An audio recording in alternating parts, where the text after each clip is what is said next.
The closing bell is rung, but the business story continues. I'm Robert Tan. You're watching Business Brief. Let's get started. Malacañang dismisses as a lousy script allegations that former lawmaker Zaldy Co's men delivered cash to President Bongbong Marcos. Various groups converge at EDSA Shrine to mark 4 decades of EDSA People Power One. And Marks & Spencer exits Philippines after 40 years.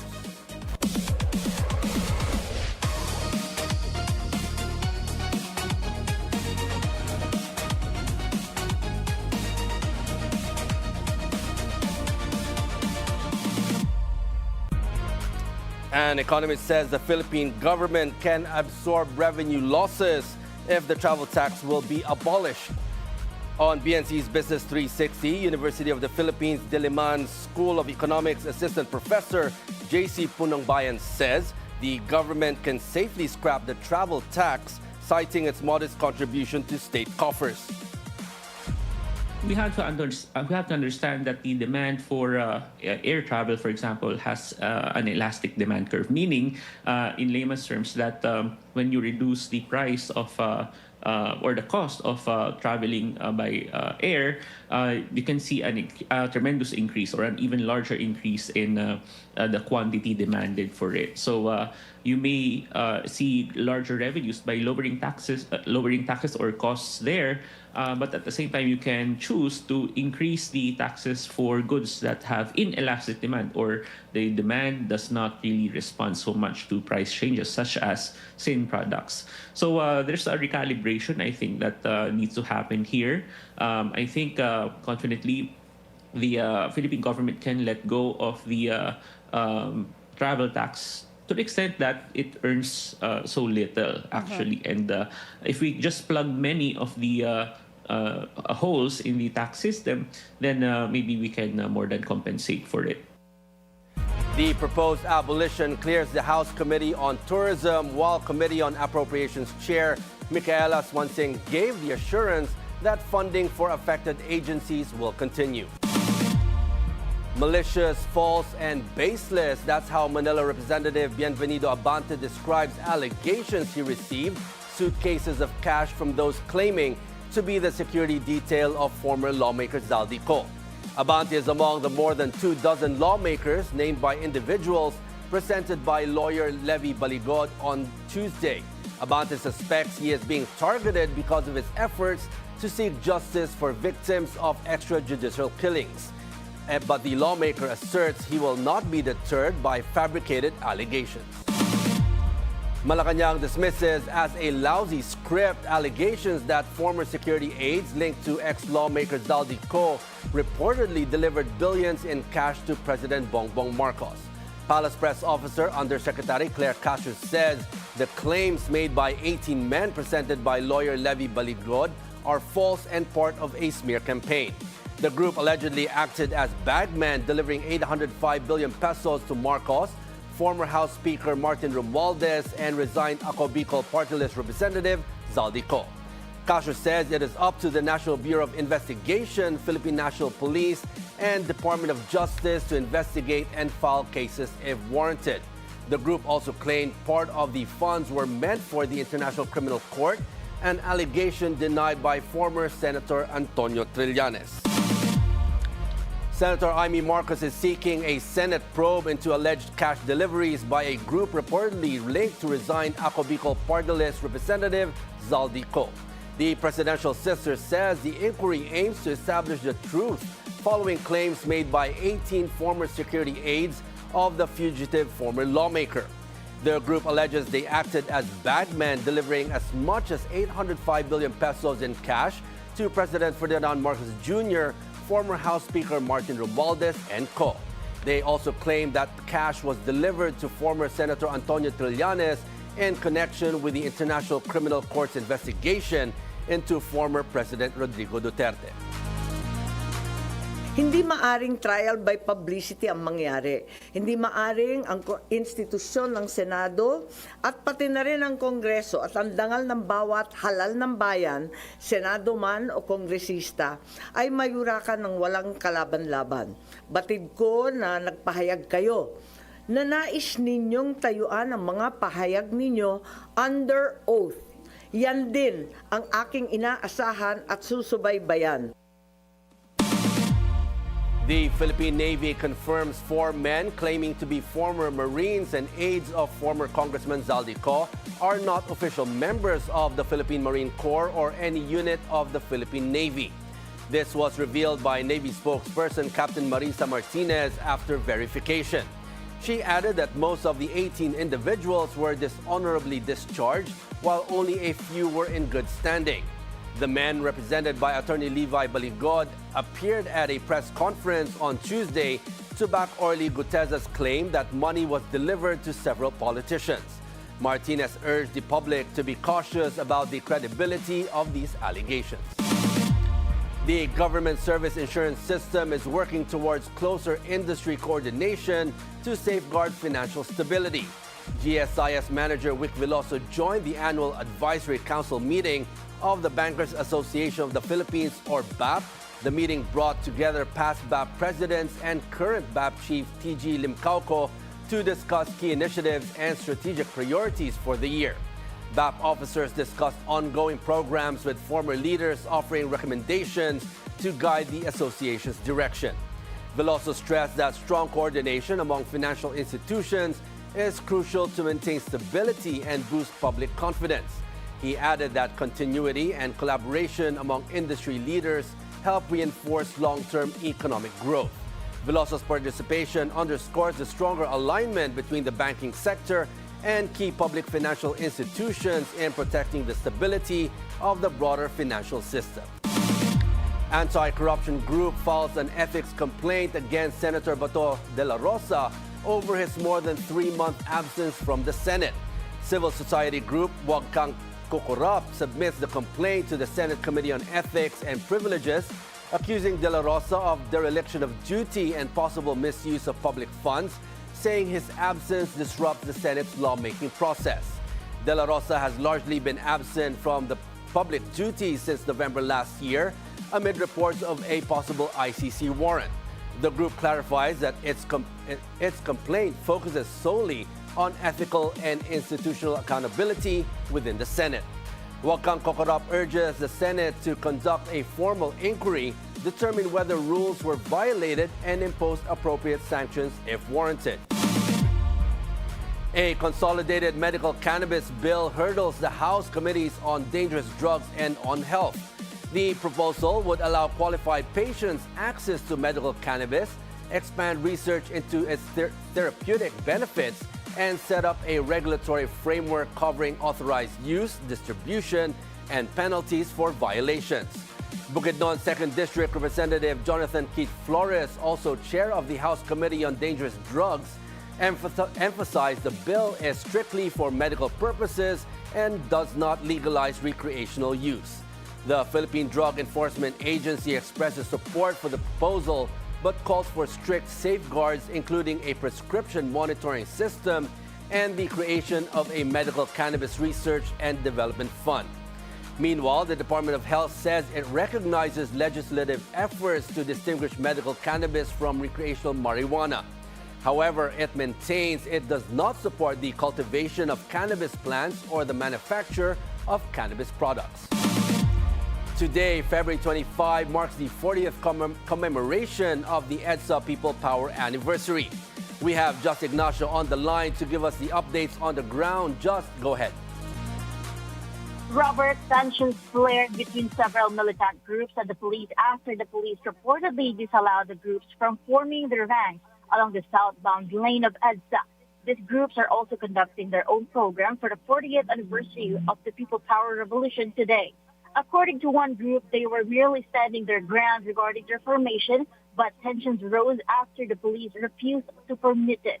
Meanwhile, a police officer we spoke with earlier stated that they are allowed to light up, provided they do not cause a disturbance or obstruction on EDSA. The various groups could not be stopped as they rushed toward the area under the EDSA Shrine flyover. The program was originally scheduled for 1 p.m., but it was reportedly delayed due to the blockade. Traffic is heavy along the EDSA southbound lane. Consequently, the DOTR opened the southbound lane of the EDSA busway from Santolan to Ortigas earlier. The same was done for the northbound lane from Ortigas until past the EDSA People Power Monument past 12 noon. This was implemented to provide adjustments for the heavy flow of traffic.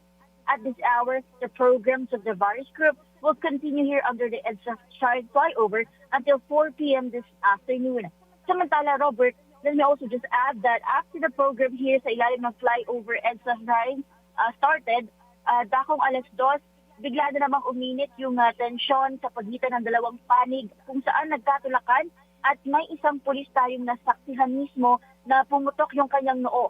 Kaya buhat-buhat ng ibang pulis, agad na dinala yung dugaang pulis sa loob ng BMW kung saan mukhang doon yung kanilang medical area.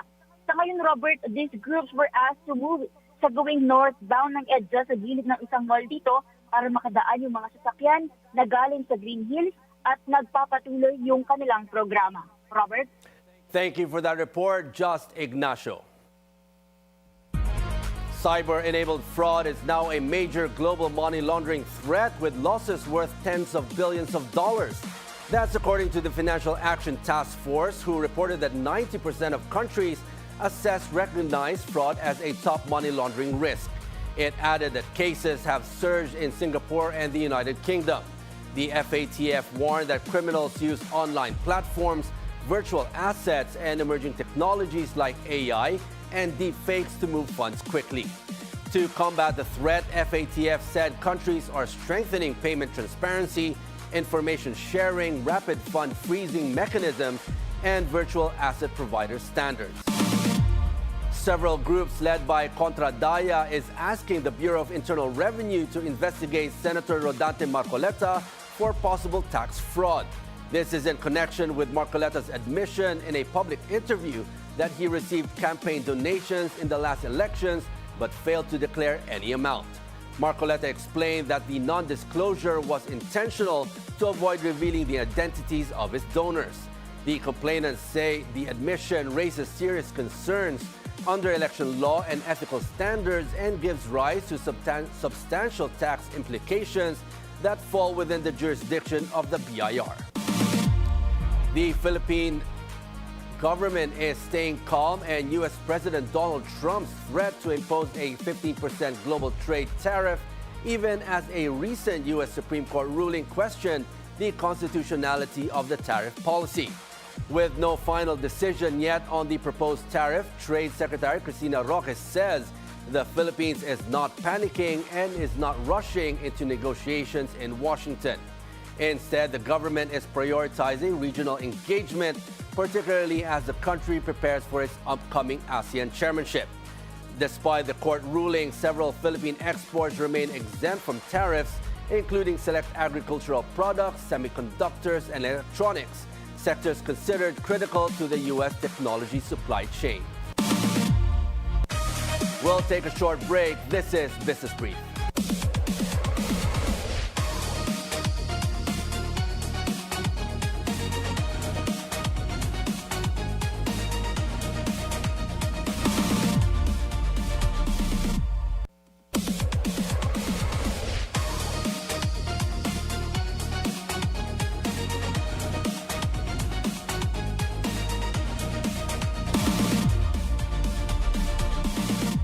Today, thousands of workers are taking to the streets in what's being called the Trillion Peso March.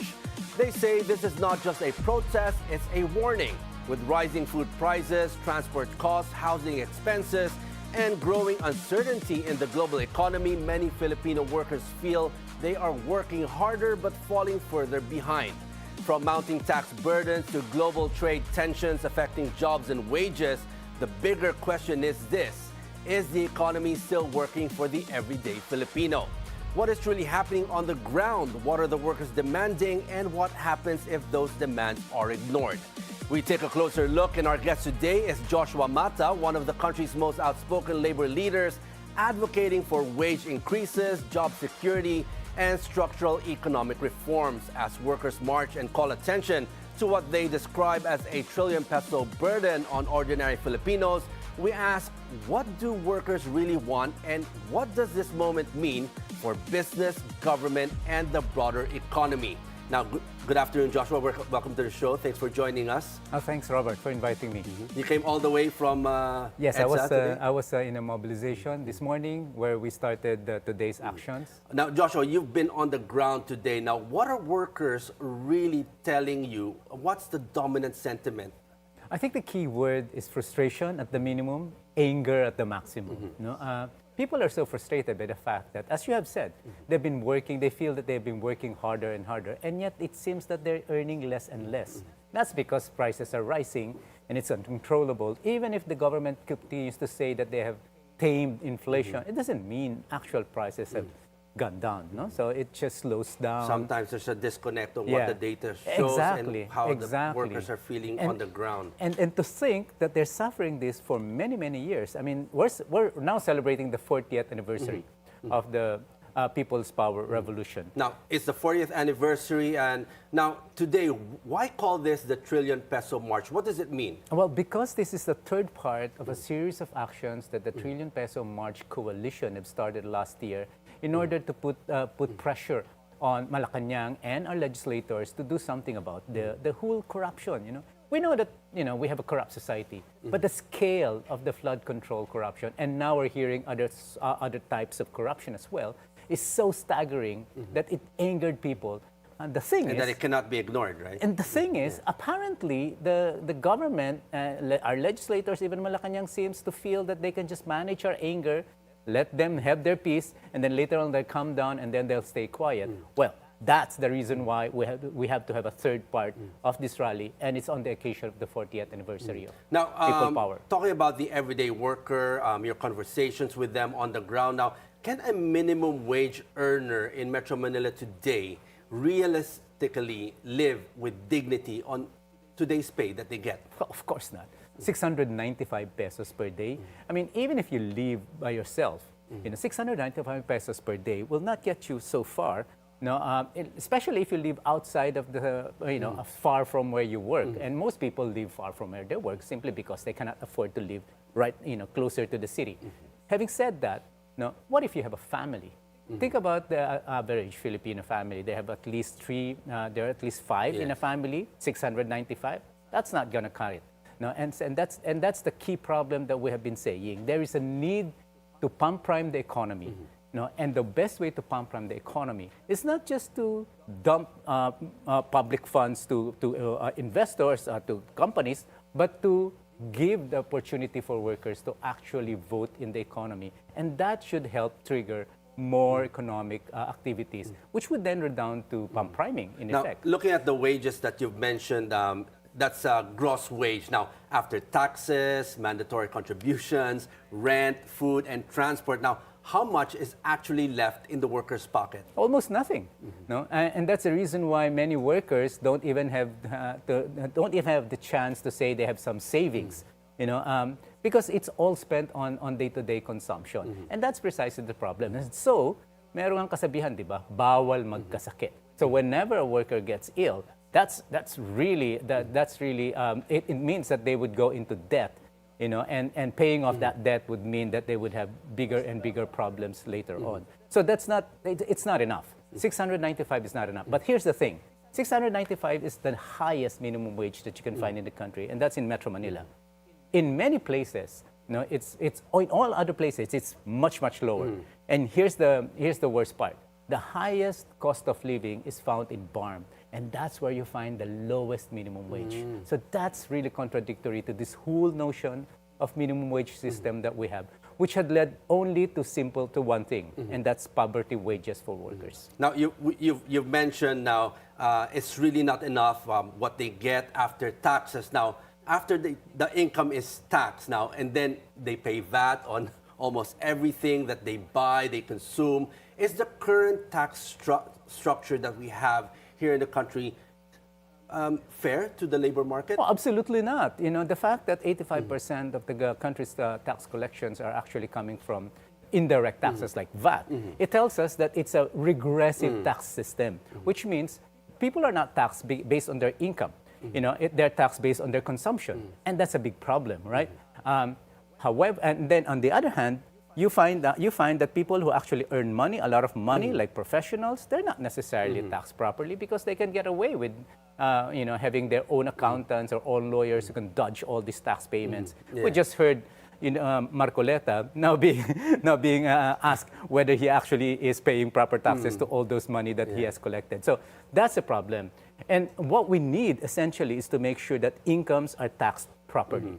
More people with higher income should pay higher taxes. It's the fairest way. That's the fairest way to do it. But that's not the system that we have at this point. Now, talking about taxes, yesterday I had on the show Mon Abrea, a tax expert and tax advocate, and he mentioned we have at least 30 taxes that we pay on a daily basis, I guess.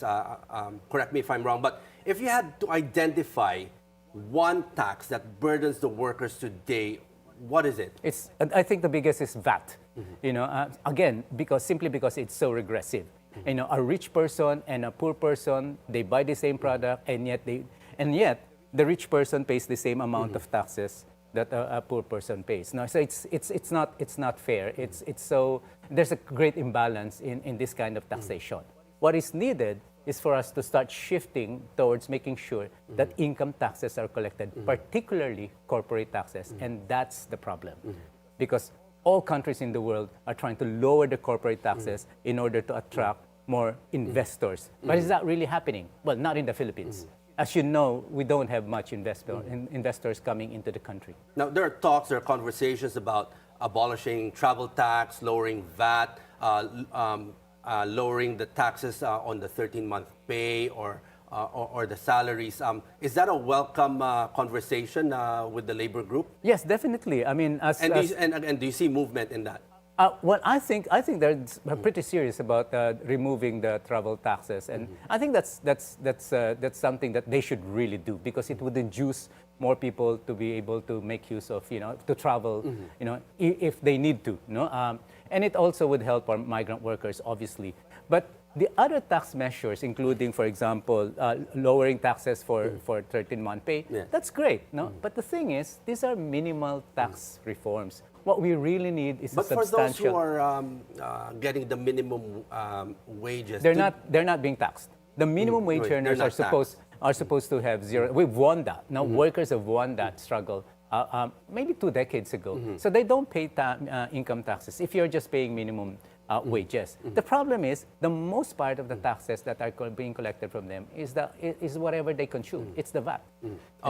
You mentioned VAT. Now, should the bigger focus be now lowering the VAT on essential things like food, fuel, electricity, instead of smaller, symbolic tax cuts? I think the biggest way for us to ease tax burden is to really restructure the whole thing. Tinkering with the current system while at the same time keeping your focus on VAT system is still very problematic. But one way to really ease the cost of living for people, let's lower the cost of electricity. That's one way to do it. And you can do that if you reform the privatization law, the EPIRA law. And that means we need to shy away from this obscure way of performance rating and the obscure way of pricing electricity into a much simpler way that would make sure that companies are not really overburdening its consumers. Now, I asked the same question to tax expert Mon Abrea. I want to ask this to you also. Now, other countries, they have very high tax on their citizens, but they do get their money's worth. Now, what are the best practices can we see from the other countries that even if they have really high taxes that they provide for their citizens? What can we have? Can we do the same here? The best model would be the so-called welfare state countries that you find, for example, in Scandinavia. Yes, they pay a lot of taxes, very high income taxes. Sometimes it goes as high as 50% of your income. But will that work here in our present situation? But they get free health, they get free education, and our thinking is, why not? We should do the same. Now, Thailand, our own neighbor, can afford to provide its citizens almost zero expenditures in their health. Why can't we do that? No, why can't we just reform the system in such a way that it actually works? And here's the beautiful thing. No, one of the silver lining of all this corruption scandal that that we're facing right now, which government apparently is not doing anything about anymore. No, the silver lining is that we have money. The government has the money. The problem is it's not being used properly. So just think about that. If we only make use of the money properly, we could really afford to have a country where we don't have to worry about going to the hospital. Now, if on the other side of that coin, if taxes are reduced, we were talking about higher taxes in other countries, but here in the country, if taxes are reduced, government revenue is affected. But where should the adjustment really come from? Corporate taxes. We need to. We need to start questioning this whole logic that we should just give corporations a free ride by offering them lower and lower taxes, when in fact they're not doing their job of generating the jobs that are needed, providing the incomes that are needed. We're subsidizing them in effect. Well, that's the argument they're saying that if you increase corporate taxes, it would actually not help the companies. Some would probably close down. Yes, of course. That's always the fear mongering that people use when they do this. But I have to argue as well that if we don't try, if countries don't try to at least make sure that people pay proper taxes, then they won't have the revenues they would need in order to provide for their citizens. I agree. No, it cannot be done simply in the Philippines. We have to do this together with other countries. But the thing is, it's got to start somewhere. And in the first place, if corporations are not coming in the first place in the country, isn't this the time that we really try to figure out things better? Now, when we look at also outside forces that are affecting the Philippines, now, how are global tensions, tariff shifts, and supply chain disruptions affecting Filipino jobs and wages today? It threatens their jobs, definitely. Especially for our workers who are working in export processing zones that are part of global supply chains. They now have a very problematic and shaky situation because of the uncertainty in the global trade, because of what Trump is doing, because of the ongoing war and many other things, and these great power rivalries between the US and China. These are all affecting global market. And that's why we're saying it's about time that we rethink even our economic strategy. If we keep relying on exports, we heard the government celebrate the fact that even if Trump now slaps 50% across the board, everyone, against everyone, they keep saying, oh, we're fine, we're still competitive vis-a-vis our neighbors. They're not getting the point. The whole problem is that why do we keep relying on exports, and why don't we just start developing our domestic economy so that whatever happens around the world, we're not as badly affected as everyone else. When you talk about local economy, are you talking about the MSMEs? Not only that. Comprise 95% of the businesses here? That's part of it, a big part of it, obviously. But we need to develop industries where we could be very competitive, and the only way to do that is for us to come up with our own industrial policy, which the government has never even thought of. Now, having said that, are we now creating stable, long-term jobs, or are workers still increasingly stuck in short-term contractual arrangements? Well, you've already answered your own question. We are stuck in shitty jobs, if I may be allowed to use that colorful word. But it's true. We don't have regular jobs nowadays. You go to anywhere, you go to any hotel, you go to any department store, ask them, are they regular employees? Most of them would say no. No. And then they are being paid such a low wages. So that's the kind of economy, that's the economy we have. We have an economy that doesn't produce the decent work that we need. Is that a reason why we're also becoming like a hustle economy? When I'm meaning to say that somebody has a job, they have to get another job or do a side business. Is that what we're seeing today? Yeah, definitely. You now find people who are doing odd jobs, not just one, but juggling various jobs. But I like your term about hustle economy. But what came to my mind is the kind of hustle that our politicians are foisting on us. That's a different kind of hustle. Now, going back to the corporation now, a lot of the employers say that they're also struggling with rising costs, and where can they strike the balance between trying to provide the right fair wages to their employees, and also trying to mitigate those rising costs and keep them afloat? Where's the balance? Where can we have that help from government and the private sector? I'd answer it in two ways. First, I think if we really review EPIRA, if we really make sure that the cost of electricity in this country goes down, everyone benefits, including the businesses themselves, which is the one reason why they cannot compete properly. Manufacturing is so uncompetitive simply because they pay so much higher. Well, that's usually the main pain point. Well, High electricity exactly. costs. But the second thing that I think would make sure that everyone is okay is the fact that we not only make sure that we have lower costs, but if they would allow workers to unionize in their enterprises, then we would have a situation where workers could negotiate with their employers and make sure that there is a fair wage, because then company by company, workers can negotiate the proper wage based on the income of their company, and we don't have to rely on the minimum wage.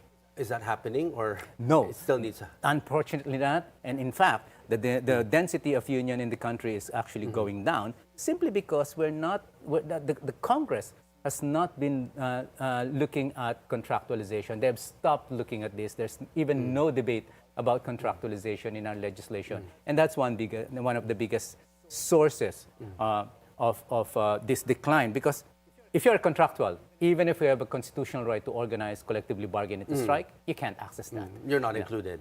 Well, you can't, because you can simply be sacked.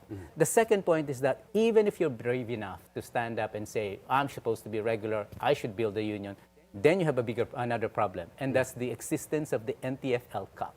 That's the red tagging agency that the previous government set up, but the current government continues to allow to run. And this is the kind of institution that actually stops workers from accessing their right to unionize. Now, let's look at labor and employment statistics that we get from the PSA. Now, are we seeing today the erosion of the working middle class, despite employment numbers looking stable on paper and the data that we get? Yes, definitely. That's definitely the case.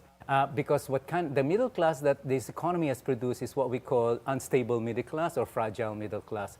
When people who are supposed to be middle class, when someone gets seriously ill, that illness would actually pull them down. And that's the reason why we really need to rethink. Well, that's what they always say. One big health scare could wipe out years of savings. Yes. So and then put you in debt. Serious debt that you have to pay off for many years. I've always asked this also. Do you think there's enough education in terms of financial literacy here? Well, I think that's a problem. But, no matter how much literacy you try to produce, you try to do to your citizens, if they don't have enough money anyway, I mean, what's the point? If you're being paid the minimum wage that would not even allow you to save anything, I mean, what kind of literacy training can help? But it still would be a key factor. Yeah. It should. But my point is that as long as we are being paid so low wages, there's very little that they can actually do. Now, having said that, if you were advising the country's economic managers today, Joshua, what is the one immediate reform that would ease the burden of the workers that you have conversations with? That's a great question. I would love to tell them, please step down, and let others run the show, because obviously what you're doing is not working. And I would prefer people who would start experimenting on a new way of doing things, and that would include making sure that we have an economy that's actually planned, an industrial policy that would actually ensure that everyone gets a job.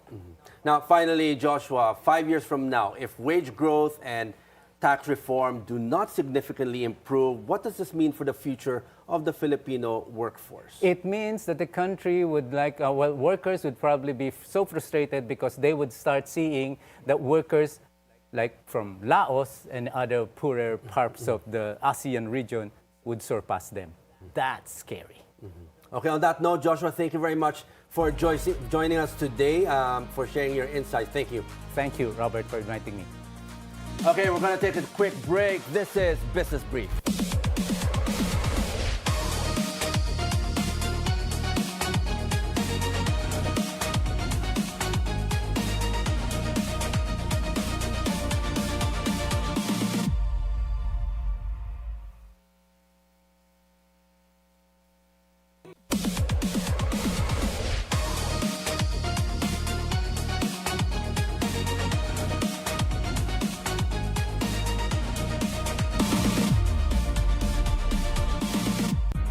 Transport Canada certifies 2 large cabin Gulfstream business jets days after President Donald Trump threatens action over perceived certification delays.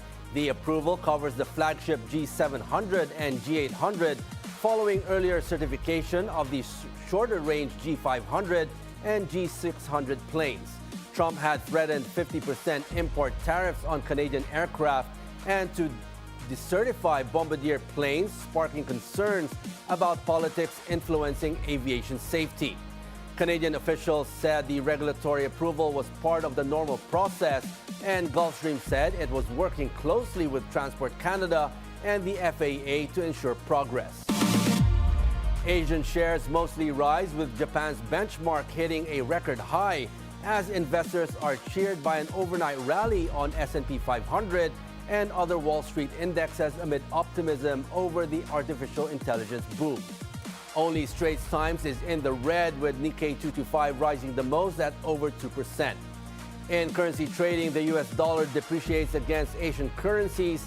The Australian dollar appreciates against the greenback. In commodities, gold trades higher while oil prices are mixed. In crypto, Bitcoin rises 0.9% and Ethereum adds nearly 2%.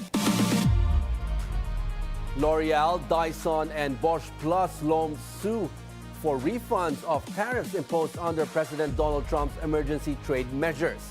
The lawsuit came days after the U.S. Supreme Court ruled the duties unlawful, joining more than 1,400 companies challenging the tariffs. Companies sought billions of dollars in refunds, and trade lawyers expected additional suits to follow. The cases named U.S. Customs and Border Protection, its commissioner, and the United States as defendants. A federal judge in California dismisses Xai's lawsuit against OpenAI, which accused the ChatGPT maker of stealing trade secrets. The court found that Xai failed to show OpenAI itself committed any misconduct, but allowed the startup to refiling an amended complaint by March 17. Xai had claimed former employees took source code related to its Grok chatbot to OpenAI, allegations the judge said lacked evidence of OpenAI's involvement. OpenAI called the lawsuit a baseless attempt at harassment, part of Elon Musk's broader legal campaign against the company and Microsoft. More than 1,550 iconic film and TV props, including a harpoon gun from Jaws and a light-up C-3PO head from Star Wars, go on auction in Los Angeles, with expected proceeds of around $9 million. The prop store entertainment memorabilia auction features items from classics like The Terminator, Gladiator, and Harry Potter, with leading pieces estimated in the hundreds of thousands of dollars. Consignments manager Ibrahim Faraj said iconic Jaws props are rarely available, making this a unique opportunity for fans and collectors.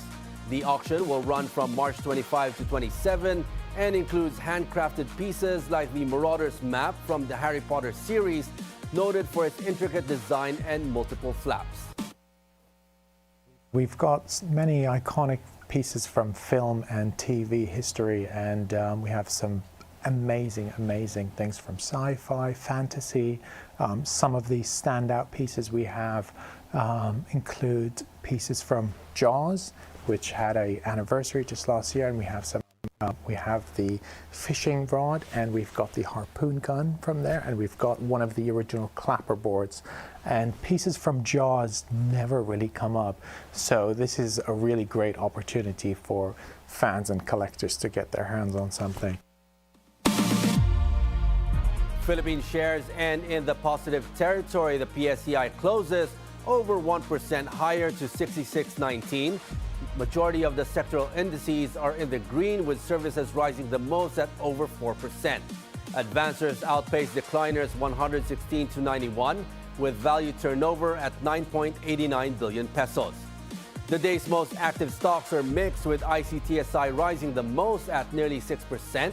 Manila Electric Company falls the most at almost 2%. In currencies, the peso closes at 57.51 against the US dollar, up from the previous close of 57.755.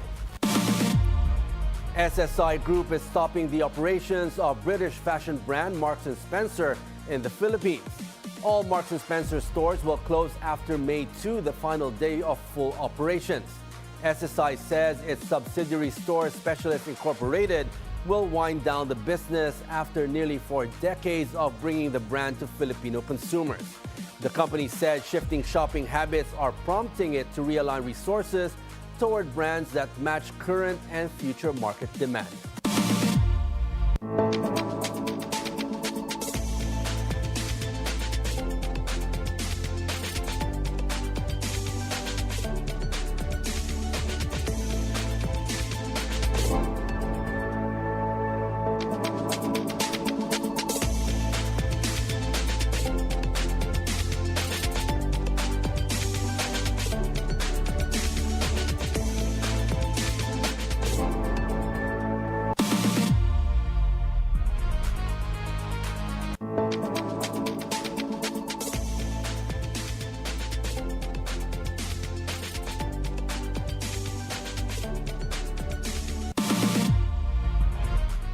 Bilyonaryo News Channel continues to reach new heights on the global stage. Joash Malimban has the story. Bilyonaryo News Channel hits another milestone. At the 7th Global Trends Business Leaders Awards, BNC bagged the Most Influential Global News Channel Award. According to the event's organizer, they recognized the BNC's integrity and reliability in disseminating news.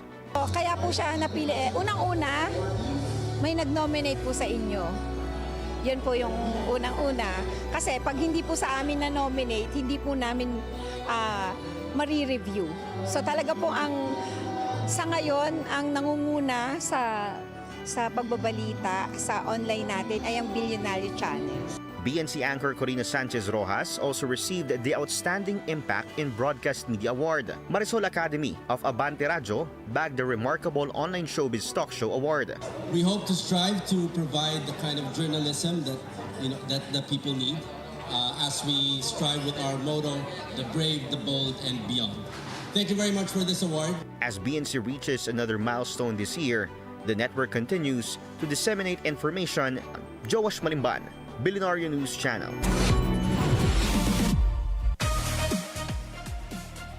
And that's a wrap for today's Business Brief. I'm Robert Tan. Join us again tomorrow for the stories that help you plan the next big, bold business move. Only here on BNC, the Bilyonaryo News Channel.